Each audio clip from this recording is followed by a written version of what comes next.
A ver, ¿qué pasa cuando un Estado intenta usar, digamos, la letra pequeña, los tecnicismos legales, para zafarse de un juicio por la desaparición forzada de una persona? Esa es la pregunta clave detrás de una sentencia que literalmente cambió las reglas del juego para los derechos humanos en las Américas.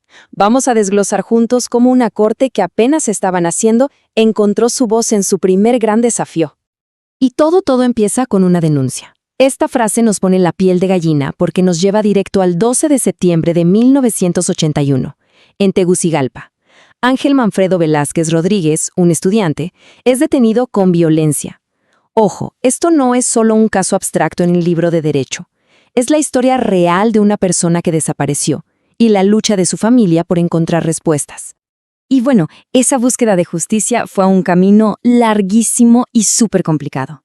Miren esta línea de tiempo, es que es una verdadera odisea. Desde la desaparición en el 81 hasta una primera decisión en el 87, pasaron 6 años. Piénsenlo, 6 años de papeleo, de silencio total por parte de Honduras y de estar empujando un caso en un sistema de derechos humanos que en ese entonces, pues, apenas estaba dando sus primeros pasos.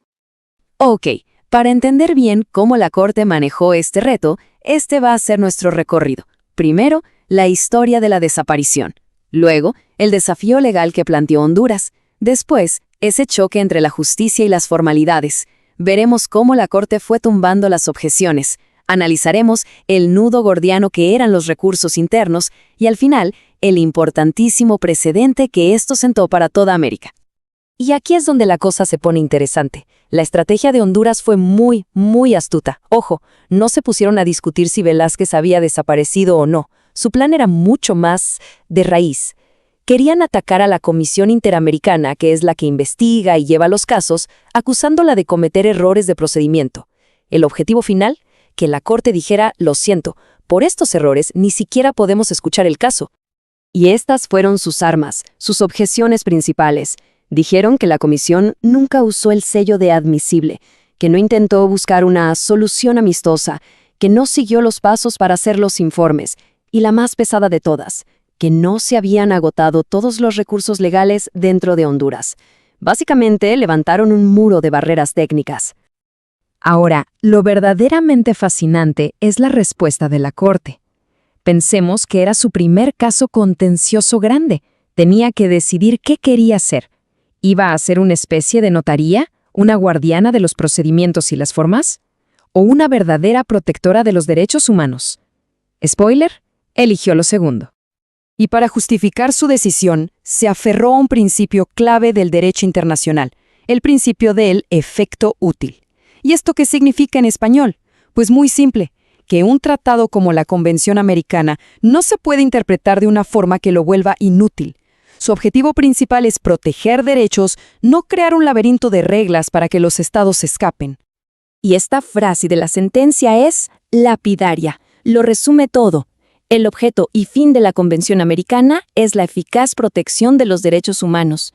Esta idea, tan sencilla pero tan potente, se convirtió en su brújula. Significaba que cada regla, cada artículo, cada procedimiento tenía que pasar por un filtro. ¿Esto ayuda a las víctimas? Si la respuesta es no, entonces es secundario. Punto. Bien, con esta brújula en mano, la Corte se preparó para desmontar las objeciones de Honduras una por una. Vamos a ver cómo, metódicamente, le dio más importancia a la justicia real que a las formalidades de papel. Primero, el tema de la admisibilidad. Honduras dice, momento, nunca hubo un documento oficial que dijera admitido. Y la Corte básicamente les responde, las acciones valen más que 1000 palabras. Al investigar el caso y pedir información, la comisión ya lo estaba aceptando en la práctica. La justicia no se puede frenar porque falte un papelito. Luego, el argumento de la solución amistosa. Honduras insistía en que la comisión tenía la obligación de sentarlos a negociar, pero la Corte fue muy clara. Eso es una opción, no una obligación.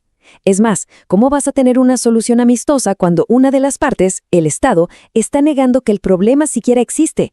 Sería absurdo, una pérdida de tiempo. Y aquí ya vemos el patrón, ¿no? La Corte estaba enviando un mensaje potentísimo. Las reglas están para servir a la justicia, no para que la justicia sirva a las reglas.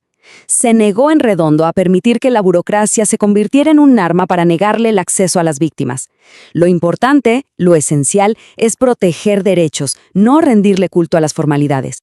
Pero había una objeción que no era tan fácil de batear. No era un simple formalismo.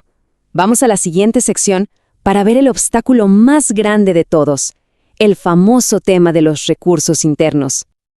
A ver, en el derecho internacional hay una regla de oro, y es una regla lógica. La justicia internacional es el último recurso, no el primero. O sea, primero tienes que intentar solucionar las cosas en casa. Antes de llevar un caso a una corte internacional, tienes la obligación de usar y agotar todos los recursos legales que existen en tu propio país. Es una cuestión de respeto a la soberanía de cada estado. Y aquí es donde la corte saca una jugada de ajedrez, de verdad, una genialidad. Por un lado, claro, está la regla. Primero busca justicia en tu país, pero por otro está la excepción. No tienes que hacerlo si esos recursos, pues, no sirven para nada. ¿Y cuál era el dilema? Que para saber si los recursos en Honduras servían o no, había que analizar el caso completo. Era un círculo vicioso. Entonces, la Corte hace algo brillante. En lugar de frenar todo, dice, ¿saben qué? Esta pregunta no es preliminar. La vamos a unir al caso principal. ¡Boom! Esa fue la jugada maestra que salvó el caso y garantizó que la justicia hondureña terminara sí o sí bajo el microscopio. Y esa decisión, que a simple vista parece súper técnica y procesal, en realidad fue un terremoto. Creó un precedente que iba a definir el futuro de la justicia de los derechos humanos en todo el continente. Fue el número 1. El primerísimo caso en toda la historia de la Corte Interamericana que logró superar ese muro de objeciones preliminares y llegar a un juicio sobre lo importante, el fondo del asunto.